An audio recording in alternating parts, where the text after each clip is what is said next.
Let us pray in the name of the Father, and of the Son, and of the Holy Spirit. Amen.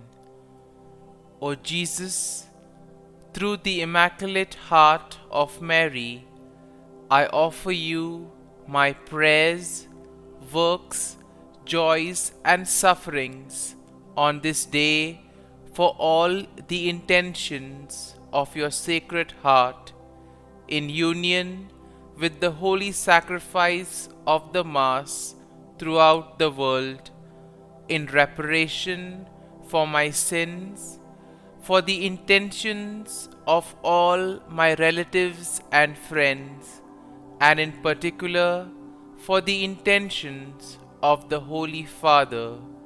Amen. Let us pray for the intentions of the Holy Father for the month of March. For the new martyrs, we pray that those who risk their lives for the gospel in various parts of the world inflame the Church with their courage and missionary enthusiasm. Our Father, who art in heaven, hallowed be thy name. Thy kingdom come, thy will be done, on earth as it is in heaven. Give us this day our daily bread, and forgive us our trespasses, as we forgive those who trespass against us. And lead us not into temptation, but deliver us from evil. Amen. Hail Mary, full of grace, the Lord is with you. Blessed are you amongst women, and blessed is the fruit of thy womb, Jesus. Holy Mary, Mother of God, pray for us sinners, now and at the hour of our death. Amen. Glory be to the Father, and to the Son, and to the Holy Spirit, as it was in the beginning, is now, and ever shall be, world without end. Amen. My dear friends, as we spend this time with the Lord, as we begin a new day, let us ask the Lord to give us all the graces that we may require for this day. Today may be a day where we may have to face a lot of challenges. There may be some unfinished work which needs to be completed. And for all this, we need the grace of the Lord. We need strength. We need confidence. And therefore, Lord, as we spend this time with you, we ask you to give us the graces that we require. Also give us the patience that we may need, so that whatever task we do today, it may be done according to your will. You always have a plan for us, and everything, whatever happens, is according to your plan. Lord, today help us to realize the plan that you have for us. My dear friends, on many occasions, we forget to thank the Lord for all the things that He does for us. Sometimes it could be because we are caught up with our activities because of our busy schedule. On other occasions, it could be because we do not recognize the Lord working in our lives through these activities. And therefore today, as we begin today's morning prayer, let us begin on this note by asking the Lord,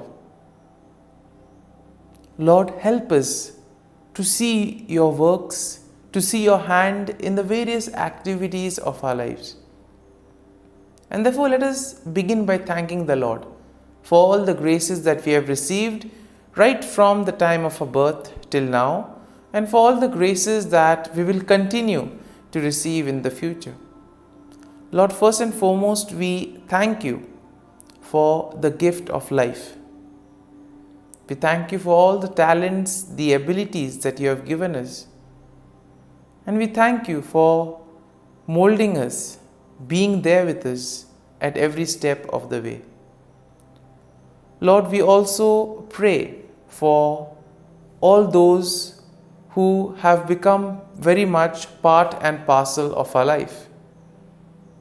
We pray for our friends, family members, relatives, near and dear ones, and all those who play a very important role in our lives. And therefore, Lord, we ask you that bless them at every step of the way. They have guided us, they have made us who we are. It is because of their hard work, their time and dedication that we have become who we are. And therefore, Lord, we ask you to bless all their endeavors and give them the graces that they may require. Lord, we also thank you for all the activities that have gone by, for guiding us, for protecting us. Most importantly, we thank you for the gift of this day, a day that may have its challenges. And therefore, Lord, we ask you to be with us, to guide us, and to protect us. Lord, we also ask you that you be with us at every step of the way. Lord, we thank you for giving us the experiences in life. There may have been many experiences which may have been good, which we may want to cherish. But there may also be those experiences which may be very hard. But these experiences have taught us a lot in life. Therefore, Lord, we thank you for these good and not so good experiences. Lord, we thank you for every opportunity that you have given us to make use of our talents, to make use of our gifts, not only for ourselves but also for the betterment of others. And therefore, Lord, as we offer you this day, we ask that you may be present in whatever we do, in all our endeavors. And my dear friends, let us now close our eyes at this moment and let us praise the Lord for giving us the gift of another day. He has woken us up this morning. He has given us good health. He has kept us in His love. At every moment, His gaze is upon us. Our Lord never abandons us. He loves us. He is there to guide and protect us. And for all this, Lord, we thank you. We praise you and we glorify you. My dear friends, let this day be a day of joy and blessings in the name of our Lord Jesus Christ. My dear friends, today we shall reflect on Psalm 61. And as usual, we shall have a general overview of the psalm and then we shall go into the details of the psalm. Now, Psalm 61 is a psalm of David expressing his cry for help and his trust in God's refuge and protection. And therefore, in a way, Psalm 61 can be divided into three main sections. The first section will include a plea for God's attention and assistance, and this we can find in verses 1 to 2. Now, in verses 3 to 4, we will find a declaration of trust in God's shelter and faithfulness. And then finally, in verses 5 to 8, we see that there is a vow to praise God and fulfill vows in the presence of the Lord. And therefore, we see that verse 1 begins, "Hear my cry, O God, attend to my prayer." And therefore, in this opening verse, we see that David earnestly calls out to God, seeking his attention and imploring him to listen to his cry for help. And now we'll see that this will set the tone for the psalm as a heartfelt plea for God's protection. Now, in verse 2, we see that it begins, "From the end of the earth I will cry to you. When my heart is overwhelmed, lead me to the rock that is higher than I." Here we see that David expresses his desperation and he acknowledges the fact that his overwhelmed heart is something that needs attention. Now, he recognizes his needs for God's guidance, and therefore he asks to be led to the rock, symbolizing a place of safety and security. And therefore, when he considers this whole scenario of the rock, he considers the rock to be a place or a situation that is higher and stronger than his current situation. So therefore, the rock becomes a kind of a shelter, a kind of a protection for him. Now, in our day-to-day lives, we also will realize that when things do not go according to plan, we also need some kind of refuge. We need something that will be there to give us confidence, to guide us. And similarly here, the Lord becomes the rock for David. Now in verses 3 to 4, we see, "For you have been a shelter for me, a strong tower from my enemy. I will abide in your tabernacle forever. I will trust in the shelter of your wings." And we see that here David reflects on his past experience of finding refuge and protection in God. He therefore describes God as a shelter, a strong tower, and the one who provides a safe place under his wings. Now David affirms his commitment to dwell in God's presence forever and to place his trust in his protective care. Now in verses 5 to 6, we see, "For you, O God, have heard my vows. You have given me the heritage of those who fear your name. You will prolong the king's life, his years as many generations." And here David expresses his gratitude and his confidence in God's faithfulness. He acknowledges that God has heard his vows and has granted him a share in the heritage of those who fear God's name. Therefore, David believes that God will extend his life and bless him with long-lasting kingship. And then finally in verses 7 to 8, "He shall abide before God forever. O prepare mercy and truth, which may preserve him. So I will sing praise to your name forever, for I may daily dwell and perform my vows." Here David concludes the psalm with a declaration of his intention to place God continually, to sing praises to God and to fulfill his vows. Here we see that he expresses his desire for God to prepare his journey. Therefore, he expresses his desire to be seen in the mercy of the Lord. And therefore here he emphasizes on the qualities of the Lord, that the Lord is merciful, that the Lord is kind.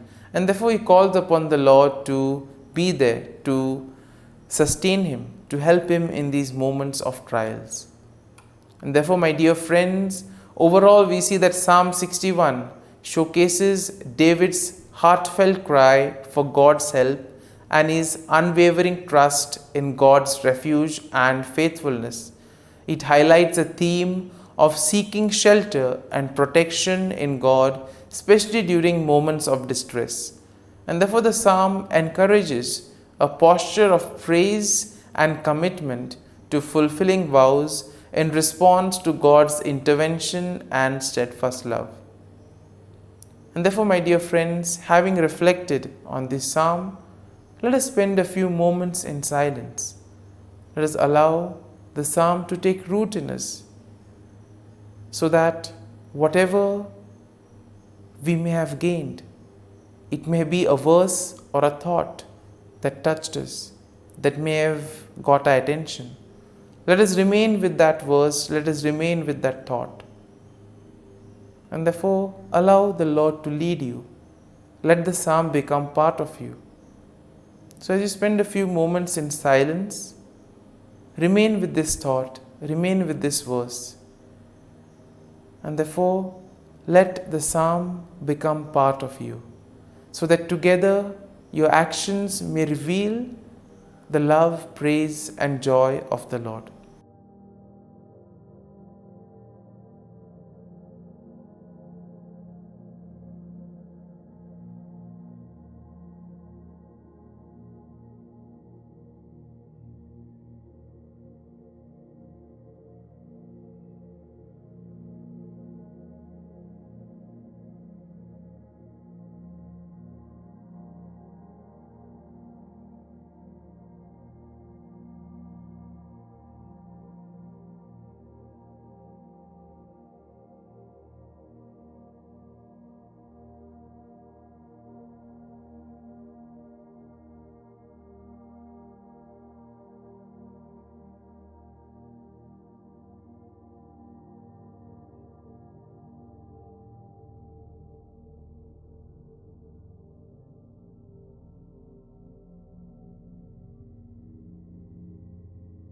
Prayer to Saint Michael the Archangel for protection. Saint Michael the Archangel, defend us in battle.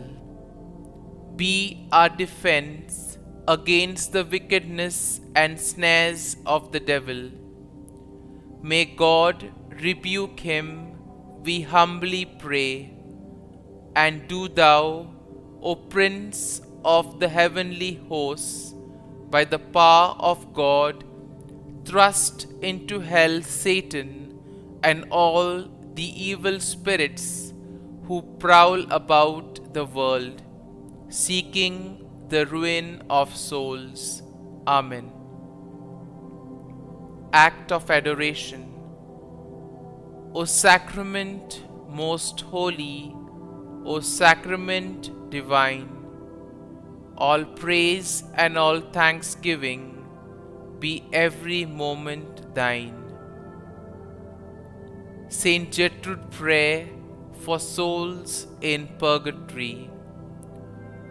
Eternal Father, I offer Thee the most precious blood of Thy divine Son, Jesus, in union with the masses said throughout the world today, for all the holy souls in purgatory, for sinners everywhere, for sinners in the universal church, those in my own home and within my family. Amen. May the divine assistance remain always with us, and may the souls of the faithful departed through the mercy of God rest in peace. Amen. Glory be to the Father, and to the Son, and to the Holy Spirit, as it was in the beginning, is now, and ever shall be, world without end. Amen.